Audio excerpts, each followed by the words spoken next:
Welcome to another conversation on the future of commuting with myself, Daithí the Buitléir. Today I'm joined by my colleague Jason Popplewell. How are you doing, Jason? Yeah, great. I and yourself. Fantastic now, fantastic. So Jason, today we're going to talk a little bit about employee parking charges. So for people who are new to the area, do you want to tell me a little bit about why certain companies are choosing to charge employees to park at work and why it's growing in popularity? Well, listen, I suppose if you were to ask me this sort of 5 or 6 years ago, you'd say it's a mad, it doesn't happen. But believe it or not, it actually does, and it's becoming bigger and bigger.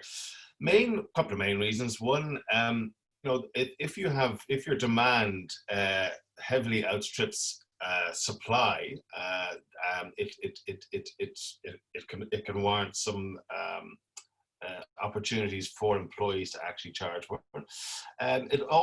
It's no big secret, it's the single biggest deterrent to stop people, say, driving in. And also, it's obviously good for the sort of environment angle. And also, there's also the ongoing costs that companies do have. So, if you have a car parking space that's that you're paying for, that's not being fully utilized, and there is demand. Therefore, the best way to actually, to as I say, sort of warn off people and decrease the demand is to actually charge for it. Now, in most cases, it's a minimal charge, but at least that does put a value on it. And as soon as you put a value on something, people tend to stand up and take more notice. Yeah, no, very interesting. So I suppose you mentioned there that there's lots of kind of companies who are starting to do this. Like, how are they tending to approach this? Is it that all spaces are charged all the time? Is it certain staff get free and others have to pay? How is it tending to work? Some companies tend to reward their staff, so they can reward them for, say, carpooling. Okay, so if you're carpooling, you should be rewarded with a free space. Some companies, they actually, break their employees up into different sort of categories, and it could be sort of a kind of a matrix in terms of what determines who goes into what category. So it could be sort of distance from work, what size car you have, what size engine car you have, which is petrol, diesel.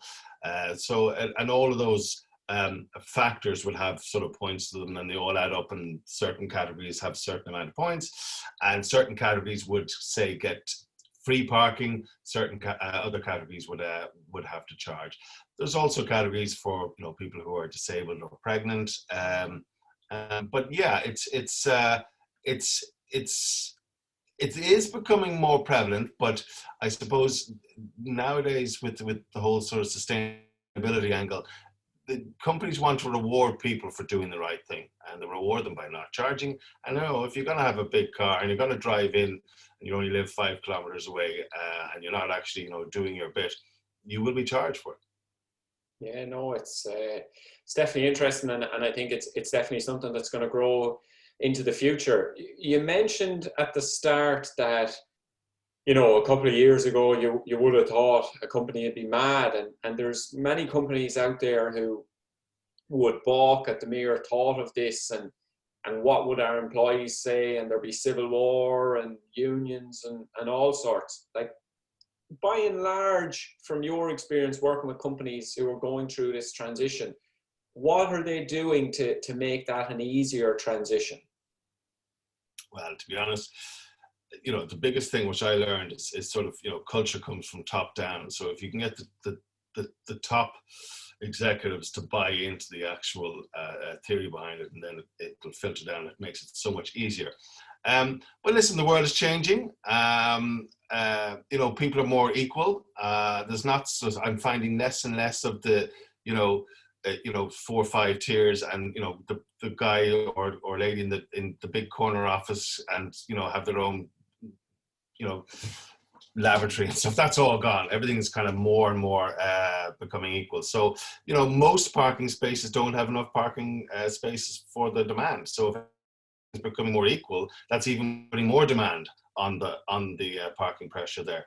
I suppose, it's. Sorry, what was the first bit of the question you asked? Because I had like how are people handling that kind of rollout and the tensions around it? I know you'd mentioned previously some companies were using the money for kind of charity to show it's not exactly. That's what that's what I wanted to. So there's two aspects of it. One is, the kind of, if companies are pitching it, they don't want to make money from it. Okay, they are paying for this parking.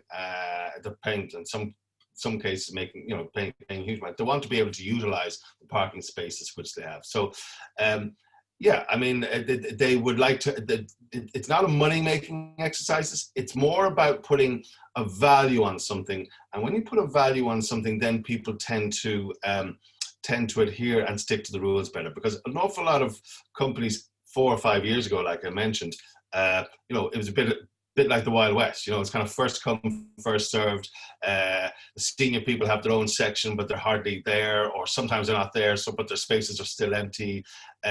But they're paying for all this assets and parking spaces, so why not utilize them? So the best way to do it is to put a value on it. And when you put a value on something, even if it's a small value, people tend to care more. And yeah, like I said, it's not a money-making exercise. We have some companies which put it into, say, the Christmas fund or the company fund or the social club, or give it to charity. So, and then they would actually, have a little ticker which will show how much money they've given to charity. But putting a value on it, even a small amount, like even if it's way below the industrial average cost, does make people care. I mean, we are creatures of habit. I did it the other day. An extra sort of 10, 15 miles just to avoid a toll. I mean, the toll was only 190. So, but I was not going to pay that toll. So there is a value on that. So if you put a value on something, people tend to adhere to it a bit more. Yeah, no, very interesting stuff. And then how are companies going about managing this? Is it manual, linked in with payroll? I know that obviously a lot of the work you do with ParkOffice is around helping companies to automate this, but I suppose, what are the issues you're seeing with companies as they try to roll out management of employee parking charges? Well, in terms of our app, there's lots of different ways. I mean, you can actually pay for your parking on the app yourself from create your own wallet, put your own card in there. You can put a company card in there, of course. There's the second way you can do it is we can actually link in, so everybody can just park away and pay every day, but and they, at the end of the month, on the app, you can actually pull out any types of reports by user, by location, amount of money they've spent, or whatever, and then they can reconcile that with their HR. Or because we have an open API now, you can actually make it connect into the HR product. So it does fully automates it. So in some countries, particularly in the States, in some states within the States, you can write off your parking against your income. So so we can actually do that for you. You can either do it through companies like, say, Commuter Benefits, or we can actually do it through your HR system as well. So it's sort of fully automated.